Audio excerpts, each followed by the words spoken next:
بسم اللہ الرحمن الرحیم۔ السلام علیکم۔ فریڈم اکیڈمی کی جانب سے تمام طلباء و طالبات کو خوش آمدید۔ میں آپ کی اسلامیات کی ٹیچر مس حنا طارق آپ سے مخاطب۔ آج ہم آپ کی اسلامیات کی درسی کتاب کا مطالعہ کریں گے۔ آپ کی درسی کتاب 3 حصوں پر مشتمل ہے۔ حصہ اول قرآن مجید بمع ترجمہ۔ اس حصے میں قرآن مجید کی 3 صورتیں شامل ہیں۔ نمبر 1 سورۃ الانفال، نمبر 2 سورۃ الاحزاب، نمبر 3 سورہ ممتحنہ۔ حصہ دوم احادیث مبارکہ پر مشتمل ہے۔ اس حصے میں احادیث، ان کا ترجمہ اور تشریح شامل ہے۔ حصہ سوم، اس حصے میں موضوعاتی مطالعہ۔ اس میں ہم مختلف اسباق کا مطالعہ کریں گے۔ آج کا سبق حصہ اول سے لیا گیا ہے۔ حصہ اول سے ہم نے جس سورہ کا انتخاب کیا ہے وہ سورۃ الانفال۔ اس سبق میں ہم سورہ انفال بمع ترجمہ اور اس کے متعلق آیات کی مختصراً وضاحت کریں گے۔ لیکچر شروع کرنے سے پہلے تمام طلباء و طالبات اپنی درسی کتاب کا صفحہ نمبر 9 کھول لیجیے۔ میں آپ کے سامنے آیات کا ترجمہ پڑھوں گی اور ساتھ ساتھ وضاحت کرتی جاؤں گی۔ سب سے پہلے سورہ انفال کا مختصراً تعارف۔ سورہ انفال ایک مدنی صورت ہے۔ یہ سورہ مبارکہ سن 2 ہجری میں غزوہ بدر کے موقع پر نازل ہوئی۔ اس میں کل 75 آیات ہیں۔ ترتیب کے لحاظ سے یہ سورہ 8ویں نمبر پر ہے۔ اس میں 10 رکوع ہیں اور یہ سورہ مبارکہ قرآن پاک کے 9ویں اور 10ویں پارے میں موجود ہے۔ اس کے بعد ہم سورت کی تشریح بیان کرتے ہیں ترجمے کے ساتھ۔ سورت کے ابتدا میں اللہ پاک نے لفظ انفال کا ذکر کیا ہے۔ انفال نفل کی جمع ہے جس کے معنی زیادہ کے ہیں۔ انفال کہتے کسے ہیں؟ انفال دراصل اس مال و اسباب کو کہتے ہیں جب حق اور باطل کی جنگ ہوتی ہے، یعنی کفار کی اور مسلمانوں کی جنگ ہوتی ہے۔ اس جنگ میں جب مسلمانوں کو فتح حاصل ہوتی ہے تو اس فتح کی صورت میں مسلمانوں کے ہاتھ کفار کی کچھ چیزیں لگتی ہیں۔ ان میں بہت کچھ سامان ہوتا ہے، جیسے کہ اس میں مویشی، گھوڑے وغیرہ شامل ہوتے ہیں اور ان کے ہتھیار ہوتے ہیں، اناج، غلہ، یہ سب چیزیں شامل ہوتی ہیں۔ تو جب کفار جنگ ہار جاتے ہیں تو سامان میدان جنگ میں مسلمانوں کے ہاتھ لگتا ہے۔ تو وہ جو سامان ہوتا ہے وہ سامان انفال کہلاتا ہے، ٹھیک ہے، مال غنیمت کہتے ہیں۔ اس سامان کو مال غنیمت کہتے ہیں اور یہ مال جو ہے وہ انفال کہلاتا ہے، عربی میں انفال کہتے ہیں اس کو۔ تو انفال کو اللہ تعالیٰ نے امت محمدیہ پر بطور تحفہ حلال قرار دیا گیا ہے۔ ان کا استعمال مسلمانوں کے لیے حلال قرار دیا گیا ہے۔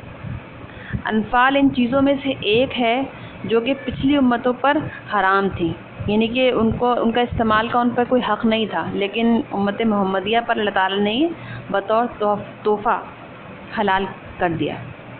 سورہ انفال کے آیت نمبر 1 میں اللہ تعالیٰ کا ارشاد ہے کہ لوگ آپ سے، یعنی آپ صلی اللہ علیہ وسلم سے مال غنیمت کے بارے میں دریافت کرتے ہیں۔ آپ فرما دیں کہ مال غنیمت اللہ اور اس کے رسول کا ہے۔ دیکھیں، مال غنیمت کی تقسیم کے معاملے میں اختلافات ہو سکتے ہیں، کوئی کم چیزیں لے سکتا ہے، کوئی زیادہ لے سکتا ہے، تو اس پہ انسان خیانت کا مرتکب ہو سکتا ہے، یعنی اس کے دل میں بے ایمانی آ سکتی ہے اور اس بے ایمانی کی وجہ سے آپس کے تعلقات خراب ہونے کا اندیشہ ہوتا ہے۔ لہٰذا اسی آیت میں اللہ تعالیٰ آگے فرماتے ہیں کہ تم اس معاملے میں اللہ سے ڈرو اور آپس میں صلح رکھو، یعنی مال غنیمت کی تقسیم کے مجاز آپ صلی اللہ علیہ وسلم، یعنی آپ صلی اللہ علیہ وسلم جس طریقے سے اس مال کو تقسیم کرنا چاہیں گے اللہ کے حکم سے، اب وہ بھی اپنی مرضی سے نہیں کریں گے آپ صلی اللہ علیہ وسلم، اللہ کی مرضی سے، تو آپ صلی اللہ علیہ وسلم اللہ کے حکم سے اس مال کو مسلمانوں میں تقسیم فرمائیں گے اور مسلمان اسے اپنی مرضی سے آپس میں استعمال کرنے کے مجاز نہیں ہیں۔ جتنا حصہ اللہ نے مقرر کر دیا گیا ہے، رسول اللہ صلی اللہ علیہ وسلم اس حصے کے مطابق جو ہے وہ مال غنیمت کو تقسیم فرمائیں گے، تو مسلمان اسی طریقے سے اس کو مال کو حاصل کریں گے۔ اپنی مرضی سے نہیں لے سکتے کہ ہم نے جی اتنا غلہ ہے تو ہم نے اس میں سے اتنا لینا ہے، یا ہم نے جو ہے گھوڑے مال غنیمت کے طور پہ گھوڑے اگر حصے میں آئے تو جی مجھے یہ گھوڑا چاہیے، اس طرح سے نہیں ہوگا۔ آپ صلی اللہ علیہ وسلم یہ طے کریں گے کہ کتنا مال کس کو دینا، اور آپ صلی اللہ علیہ وسلم بھی اپنی مرضی سے اس چیز کو طے کرنے کے مجاز نہیں ہیں، وہ بھی اللہ کے حکم سے تقسیم فرمائیں گے۔ امید ہے آپ کو یہاں تک سمجھ آیا ہوگا کہ انفال کسے کہتے ہیں، اور اس آیت میں اللہ تعالیٰ نے مسلمانوں سے مال غنیمت کے بارے میں کیا فرمایا ہے۔ اس کے بعد ہم آیت نمبر 2 اور 3 آیت نمبر 2 اور 3 میں اللہ تعالیٰ نے مسلمانوں کی صفات کا ذکر کیا گیا ہے، یعنی کہ مسلمانوں میں مومنوں میں کیا کیا خوبیاں ہونی چاہیے کہ مومن کون ہے۔ مومن کون ہے؟ مومن وہ ہے جب اس کے سامنے اللہ کا ذکر کیا جاتا ہے تو اللہ کا ذکر سن کر اللہ کی عظمت اور جلال سے اس کے دل ڈر جاتے ہیں، یعنی مومن کے دل میں اللہ کا خوف ہوتا ہے۔ اس کے بعد 5 صفات بیان کی اللہ پاک نے آیت نمبر 2 اور 3 میں۔ پہلی کیا؟ اللہ کا خوف، پہلی اللہ کا خوف۔ اس کے بعد مومن وہ ہے جب اس کے سامنے اللہ کا کلام پڑھا جاتا ہے، تلاوت قرآن پاک کی جاتی ہے تو ان کے ایمان میں، اس کے ایمان اللہ کی ڈر سے، اللہ کے خوف سے اس کا ایمان میں اضافہ ہوتا ہے۔ تلاوت قرآن پاک پڑھ کر اس کا دل ایمان سے بھر جاتا ہے، ایمان میں اضافہ ہو جاتا ہے۔ ٹھیک۔ نمبر 3 اللہ پر توکل کرنا، یعنی مومن وہ ہے جو اپنے رب پر توکل کرتے ہیں، اپنے رب پر توکل کرتے ہیں، لیکن ظاہری اسباب اختیار کرنے کے بعد اللہ کی ذات پر بھروسہ کرتے ہیں۔ یعنی اگر فرض کریں ایک لشکر، دشمنوں کا لشکر مسلمانوں کی طرف آ رہا ہے، لیکن مسلمان سے مسلح بچھائیں اور دعا مانگے کہ یا اللہ پاک یہ لشکر جو ہے وہ واپس چلا جائے، لشکر واپس چلا جائے، بس یہ دعا کرتے رہیں اور جہاد کے لیے باہر نہ نکلیں، ٹھیک ہے نا؟ تو ایسا تو نہیں ہو سکتا نا۔ اس کے لیے مسلمانوں کو جنگ کی تیاری کرنی ہے، ان کو ظاہری اسباب یہی تو ہوتے ہیں کہ باقاعدہ وہ ایک جذبہ ایمانی کے ساتھ باہر نکلیں گے باطل کا مقابلہ کرنے کے لیے، اور اللہ کی ذات پر بھروسہ بھی رکھیں گے کہ اللہ تعالیٰ یقیناً ہمیں فتح دیں گے۔ ٹھیک۔ اس کے بعد مومن کی ایک اور صفت مومن کی ہے کہ مومن تو وہ ہیں جو نماز کی پابندی کرنے والے ہیں، اللہ کے سامنے جھکنے والے ہیں۔ اس کے بعد نمبر 5 صفات بیان کی گئی ہیں، دوبارہ دہرا دیتی ہوں۔ نمبر 1 اللہ کا خوف ہوگا مومن میں۔ نمبر 2 تلاوت قرآن پاک جب اس کے سامنے کی جائے گی، اس کے سامنے اللہ کا ذکر کیا جائے گا تو اس کا دل اس کا ایمان بڑھ جائے گا۔ نمبر 3 پوائنٹ اللہ پر توکل کرنے والا ہوگا مومن، ظاہری اسباب کو اختیار کرے گا اور اس کے بعد اللہ کی ذات پر بھروسہ کرے گا۔ نمبر 4 پوائنٹ نماز کی پابندی کرنے والا ہوگا، مومن تو وہ ہیں جو نماز کی پابندی کرتے ہیں۔ نمبر 5ویں صفت کون سی ہے؟ اللہ کی راہ میں خرچ کرنے والے ہوتے ہیں۔ جو کچھ اللہ پاک نے انہیں عطا کیا ہے، یہ نہیں کہ سارا اپنے پہ خرچ کر لیں گے، نہیں، اس میں یہ ہے کہ انہوں نے جائز اور نیکی کے کاموں میں بھی خرچ کرنا ہے۔ اپنا مال صرف ان کے مال پہ صرف ان کا حق نہیں ہے، دوسروں کا بھی حق ہے۔ جائز کاموں پہ خرچ کریں، نیکی کے کاموں پہ خرچ کریں۔ آیت نمبر 2 اور 3، پہلی آیت میں انفال کے متعلق بتایا گیا کہ انفال کسے کہتے ہیں۔ آیت نمبر 2 اور 3 میں اللہ پاک نے مومنوں کی صفات کا تذکرہ کیا ہے۔ آگے کی آیت میں اللہ پاک نے 2 گروہوں کا تذکرہ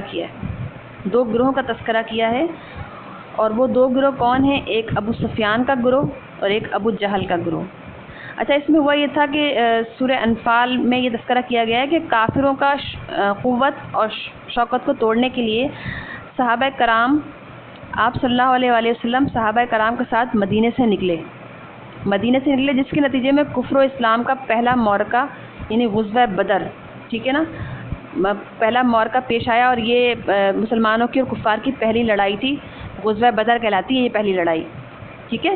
تو اس معرکے کو غزوہ بدر کہا جاتا ہے۔ تو اس موقع پر اللہ نے اپنے رسول سے وعدہ کیا، اس کا تذکرہ سورہ انفال کی آیت نمبر 7 اور 8 میں ہے کہ 2 گروہوں میں سے ایک گروہ تمہارا مسخر ہو جائے گا۔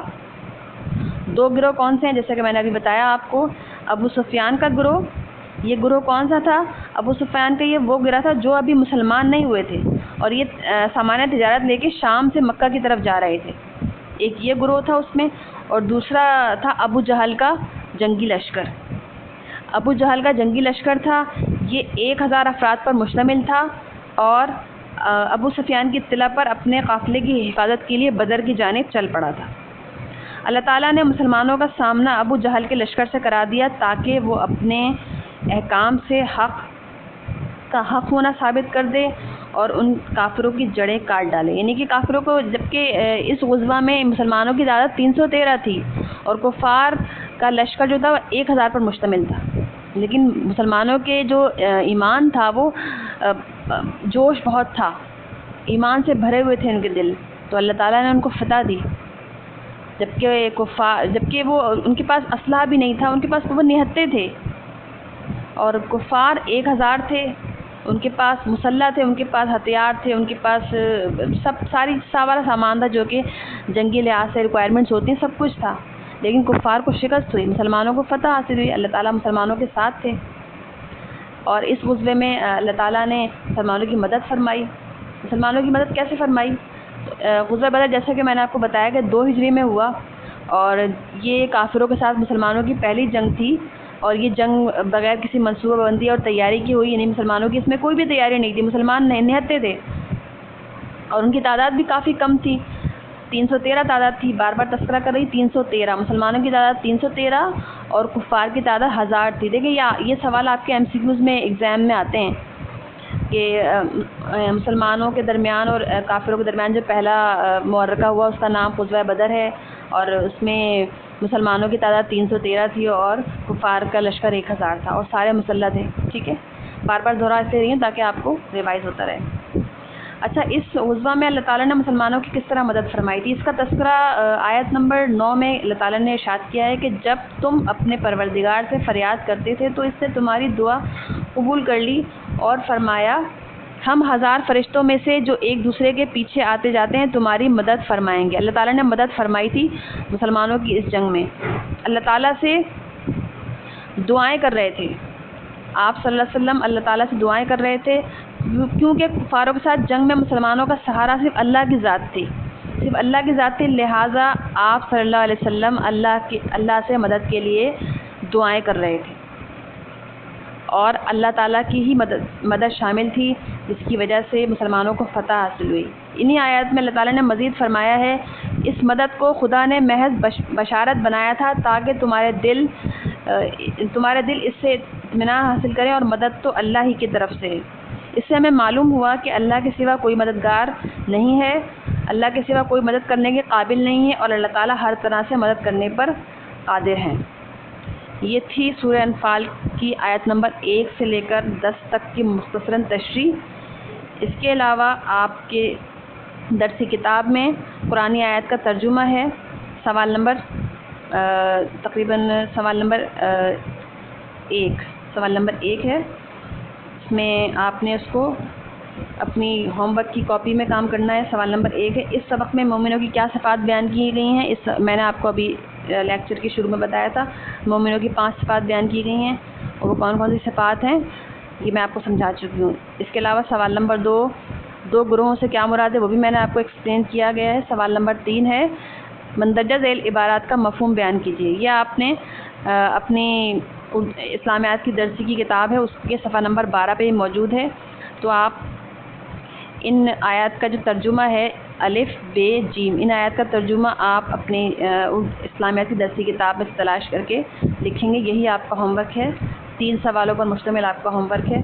سوال نمبر 1، 2 اور 3 میں آپ نے آیت دی گئی ہے نیچے، اس کا آپ نے ترجمہ لکھنا ہے۔ امید ہے آپ کو آج کا لیکچر سمجھ آیا ہوگا، سمجھنے کی کوشش کیجیے اور ہوم ورک ٹائم پہ کیجیے۔